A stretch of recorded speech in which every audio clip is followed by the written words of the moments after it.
For today's video mga meses, mga mare, as of 1 o'clock in the afternoon, kami po ay pumunta sa General Nakar, Quezon.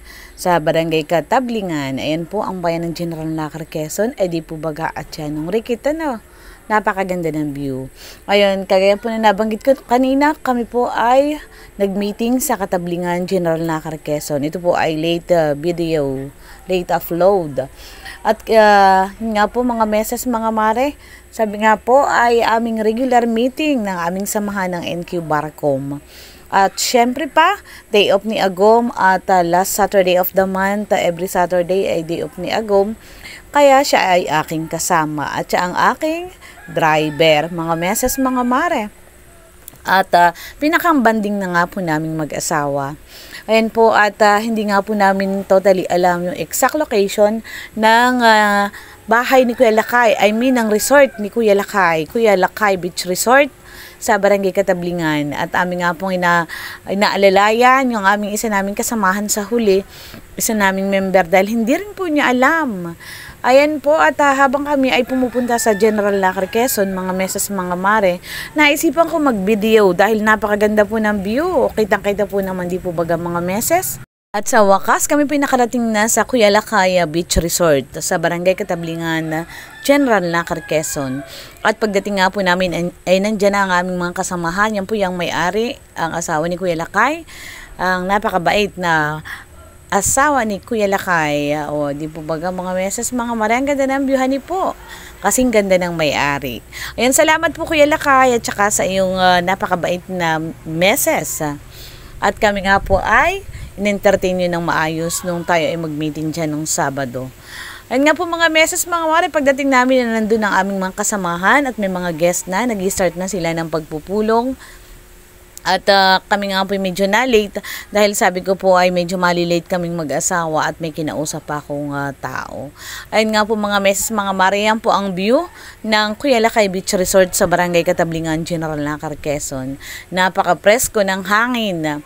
Talaga nga po ikaw ay makakatulog at mag-i-enjoy ka pagka kinandihan mga meses. At sabi nga po ay affordable na, ay napakaganda pa ng view. Actually guys, di ko na po naipakita yung dagat at sobrang init nung time na iyan. Kaya po hindi po kami pumunta sa tabing dagat at medyo malayo. Ayan po ang aking mga kasamahan at sila nga pinag-i-enjoy sa mga tanawin at sa napaka sarap na hangin. Sabi nga po fresh na fresh.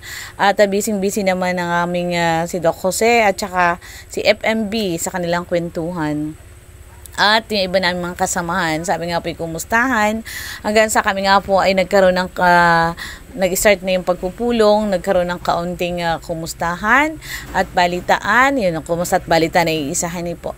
Sabi nga po ay yung mga susunod naming project ay aming napag-usapan. At yun nga po ang inihanda ng pamilya ni Kuya Lakay.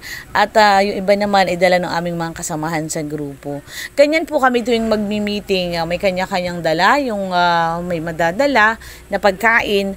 Tapos siya namin pagsasalu-saluhan. Tapos may kaunting inuman at kwentuhan habang nagkukwentuhan. Para na nga pong iisang pamilya mga meses, mga mare. At yan po yung buong view sa Lakay Beach Resort sa Barangay Katablingan. Kaya anong hinihintay nyo mga meses, mga mare? Pasyal na kayo sa Kuya Lakay Beach Resort. At siguradong mag-i-enjoy kayo mga meses. Sabi nga po yung napakaginhawa talaga mga meses. At limot ang problema, tanggal ang stress pag nandyan ka sa Kuya Lakay Beach Resort. Ayun nga po at sabi ko kay Agum ay ako'y samahan niya. Dahil malayo yung lalakbayin ay mahirap mag-drive pag ako'y nag-iisa lamang na mag-drive. At sobrang init nga po ng panahon. Ayun, sabi nga po ay nakakatuwa naman at ako ay sinamahan ni Agum. At pagdating nga po namin doon ay medyo siya napatagay ng konti. Sabi ko huwag tumagi ng sobra. At siya po ay may duty pa sa plaza at sabi nga po ay piyesta sa bayan ng Infanta. Kasi piyesta ay mayroong program kaya kailangan siya mag-overtime, mag-duty. At yan po ang aming presidente ng aming NQ Barcom, si Paring Rap Rap. At after nga po namin ng meeting ay nagkainan at yun nag-counting tagay-tagay at Ganun po kami lagi after ng meeting. At tuwing magmi-meeting every last Saturday of the month, yung pa dinaraos namin sa isa sa bahay ng miyembro. Tapos sa kanya-kanyang dala at yung mga dalang pagkain ang siya namin pagsasaluhan after ng meeting. Para nga pong magkakapatid na, ika nga pinakabanding ng aming grupo. Napag-usapan din po namin na kami ay bibisitahin namin yung aming mga tanim na fruit trees dyan po sa Barangay Gumian. At yung mga tanim naming nipa or sasa. Tapos tutulong kami sa pamulot ng basura, yung mga kagaya ng ginagawa naming activities noon.